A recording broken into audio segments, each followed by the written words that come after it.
Hello guys, मैं एक story लिख रहा हूँ जिसकी शुरुआत मैंने कुछ सालों पहले की थी, यही कोई 23 के आसपास। अब फाइनली फर्स्ट एपिसोड पूरा हो चुका है और मैं इलस्ट्रेशन के जरिए इस स्टोरी को एक्सप्लेन करने वाला हूँ।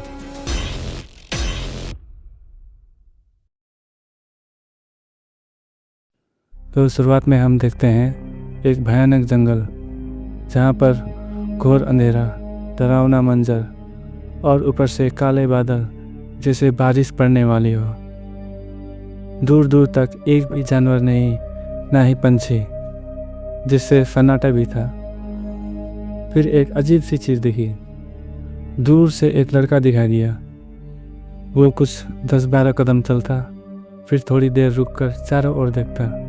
देखने से लगता है शायद वो कुछ गौर कर रहा है। फिर अचानक बड़ी बड़ी चट्टानों में काली अंधेरी गुफा पर कोई मानव शरीर के बैठने की आकृति सा दिखाई दिया। अब वो धीरे धीरे उस ओर चढ़ाई करता है और पास जाकर देखता है कि एक सूखा हुआ शरीर का ढांचा जिस पर मकड़ी के जाले लगे हुए थे। वो थोड़ी देर देखता है, फिर आगे बढ़ता है। अब वो जंगल से बाहर निकलते हुए दिखाई दे रहा है और मौसम भी साफ हो चुका है। साथ ही थोड़ी दूर में एक घर भी था। वो लड़का वहाँ पहुँचता है, फिर घर के आसपास झांकने लगता है। थोड़ी देर में एक लड़की बाहर निकलती है और लड़का उससे पानी के लिए पूछता है। फिर उसने पानी पीकर एक लंबी सांस ली। उसके बाद लड़की से पूछता है कि घर में कोई है। वो कहती है कि उसकी माँ पानी लाने गई है, वो अभी घर में अकेली है। अब लड़की पूछने लगती है कि तुम उस और जंगल में क्यों गए थे, तुम्हें डर नहीं लगता?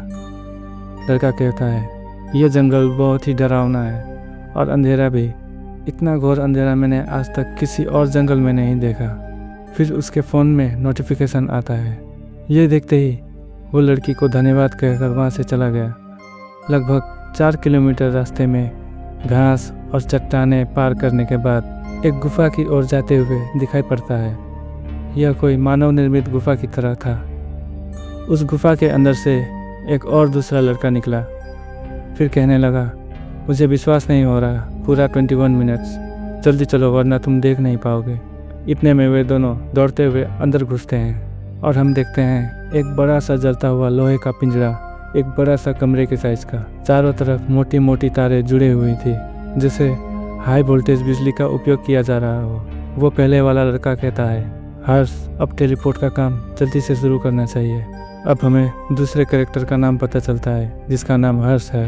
वो कहता है हाँ, पर अभी शांतनु यहाँ नहीं है, मुझे उसका हेल्प चाहिए और उसका फॉर्मूला भी जिस पर वो काम कर रहा है। होगा या शायद नहीं, उसका कुछ अता पता नहीं, वो कहाँ है, उसे ढूंढना पड़ेगा। इस पर पहला लड़का कहता है मैं जाऊँगा उसे ढूंढने, पर हमें बड़े बड़े मशीनों की भी ज़रूरत होगी, उसका बंदोबस्त भी करते आऊँगा। हर्ष कहता है मेरे अकाउंट में कुछ पैसे हैं, तुम उसे यूज़ करो और शांतनु से कहना कि हमें मशीन के लिए पैसे का प्रबंध करना है, वह काम पहले जल्द हो।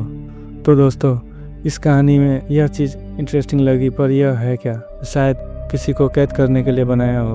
प्लीज़ कमेंट करें कि यह चीज़ क्या हो सकती है। फिर हम शहर का दृश्य देखते हैं जो बहुत ही बर्बाद हो चुका है। चारों तरफ टूटी हुई इमारतें, बिखरा हुआ मलबा। देखने से लगता है किसी ने शहर में 100 मिसाइलों की वर्षा कर दी हो या महीनों तक युद्ध चला हो और दूर दूर तक लोग भी नहीं दिख रहे हैं। शायद वे सभी मलबे में दबे हुए हों। अगले ही पल थोड़ी दूर में कोई एक लड़के को बेरहमी से मारते हुए दिखाई दिया। वह लड़का अधमरी हालत में ज़मीन पर गिरा हुआ है। फिर वो बड़े शरीर वाला लगभग 7 फुट का आदमी उस पर हाथ पैर दोनों चला रहा है जैसे वो जान से मारना चाहता हो। तो फिर आज का यह फर्स्ट एपिसोड यहीं पे ख़त्म होता है। तो ये कहानी आपको कैसा लगा कमेंट में एक्सप्लेन करें ताकि सेकेंड एपिसोड बनाने के लिए मुझे इंस्पिरेशन मिलता रहे। धन्यवाद।